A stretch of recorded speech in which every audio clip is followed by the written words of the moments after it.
السلام عليكم ورحمة الله وبركاته.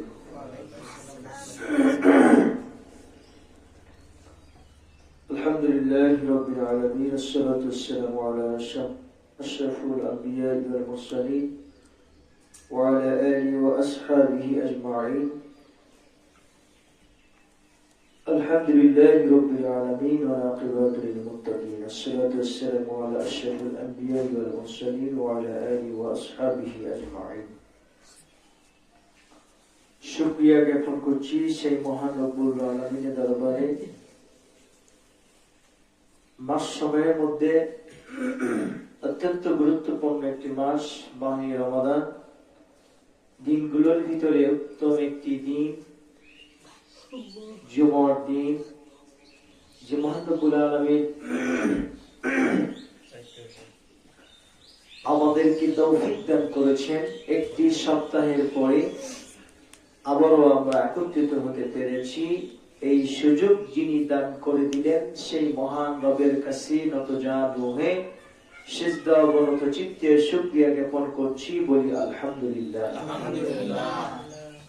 সহস্র কোটি দরুদ ও সালাম বিশ্ব মানবতার মহান শিক্ষক, যার প্রতি এই কোরআনটা নাজিল হয়েছে, যার মাধ্যমে আমরা মাহে রমাদান পেয়েছি, সেই মহান নেতার প্রতি আমরা সংক্ষিপ্ত দরুদ ও সালাম করি। সবাই করি সাল্লাল্লাহু আলাইহি ওয়াসাল্লাম।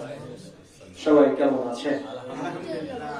গত জুমায় আমরা মাহে রমজানের আগমন, মাহে রমজানের গুরুত্ব, তাৎপর্য, মুমিনের জীবনে মাহে রমাদান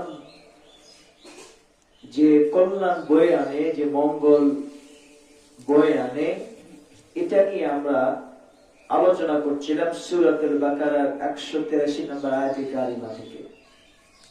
গোটা কোরআনে এই একটা আয়াত দিয়ে আল্লাহ পাক আমাদের প্রতি যে রোজা ফরজ করেছেন, এই সুসংবাদ আল্লাহ পাক এই একটা আয়াতে কারিমায় দিয়েছেন। এটা ছাড়া দ্বিতীয় কোন আয়াত কোরআনে কারিমে নেই।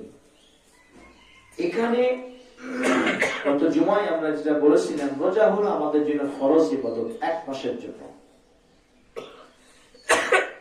যে ব্যক্তি মাহে রমাদানের সাথে সাক্ষাৎ হবে সেই যেন কি ফালিয়াসম, সেই যেন কি করে, রোজা রাখে।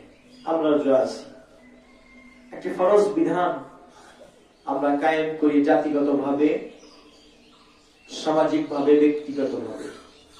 আমরা যেখানে আলোচনা রেখেছিলাম সেখানে হলো যে আল্লাহ বলছেন, ইয়া আইয়ুহাল্লাযীনা আমানু কুতিবা আলাইকুমুস সিয়াম কামা কুতিবা আলাল